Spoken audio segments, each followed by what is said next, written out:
बच्चों मैं आपको कुछ ऐसी चीज़ें बताऊंगा जिससे आप भौतिक विज्ञान में अच्छा नंबर प्राप्त कर सकें।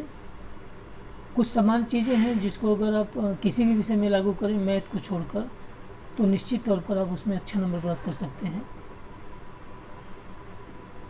पहली चीज़ ये है कि जब किसी प्रश्न का उत्तर आपसे पूछा जाए तो कोशिश करिए उस प्रश्न का उत्तर हेडिंग के रूप में दीजिए और शीर्षक के रूप में दीजिए। उदाहरण के लिए जैसे आपसे पूछा जाए कि हाइड्रोजन स्पेक्ट्रम की व्याख्या बोर्ड्स के नियमानुसार कीजिए, तो आप इसका हेडिंग इस तरह से बनाएंगे, बोर्ड्स के सिद्धांत के आधार पर हाइड्रोजन स्पेक्ट्रम की व्याख्या। दूसरा पॉइंट ये है, जो भी उत्तर दें अगर उत्तर के दौरान आपको लगता है कि ये लाइन इम्पोर्टेंट है, महत्वपूर्ण है, तो आप उस लाइन को अंडरलाइन कर दें या मार्कर से हाईलाइट कर दें। तीसरा ये है कि कभी भी अनावश्यक उत्तर मत दें। जितना अंक दिया गया है उसके आधार पर उत्तर दिया जाना चाहिए। अगर किसी प्रश्न का उत्तर केवल 1 नंबर का है तो फिजिक्स में उस प्रश्न का उत्तर एक शब्द या एक वाक्य हो सकता है, एक लाइन हो सकती है, इससे ज़्यादा उसका उत्तर नहीं हो सकता है,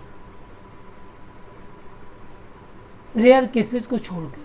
तो कोशिश करिए जितने अंक का प्रश्न है उतना ही उत्तर सीमित मात्रा में दीजिए। अनावश्यक आप अपना समय मत बर्बाद कीजिए और परीक्षक का भी समय मत बर्बाद करिए। अनावश्यक उसके दिमाग में जो है निगेटिव चीज़ें आपकी प्रति भर जाती है। किसी भी तीसरा पॉइंट ये है,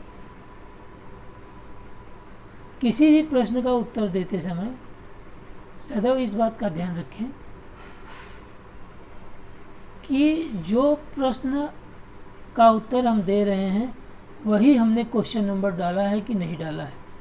अगर जैसे मान लीजिए किसी प्रश्न का उत्तर आप दे रहे हैं और प्रश्न का नंबर 4 ख है, तो ज़रूर उत्तर नंबर 4 ख जरूर अंकित करें, केवल 4 ना अंकित करें।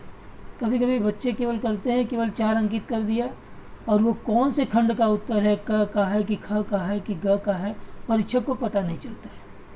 फिर परीक्षक या तो वो उस उत्तर को देखने के लिए प्रश्न पत्र को देखे, तब वो तो उससे क्या होता है कि परीक्षक के दिमाग में फिर एक इरिटेशन से उत्पन्न होती है कि बड़ी लापरवाह किस भी कि आप हो, और फिर वो नंबर काट लेता है। तो हमेशा उत्तर देते समय प्रश्न का उत्तर खंड सहित लिखिए, इससे अच्छा और सकारात्मक प्रभाव पड़ता है परीक्षक के ऊपर।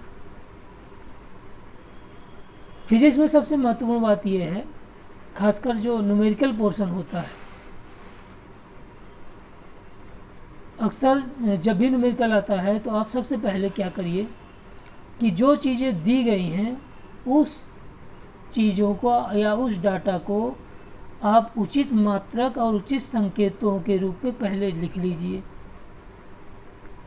और फिर जो चीज़ निकालनी हो उस को लिखकर उसके सामने क्वेश्चन मार्क लगा दीजिए।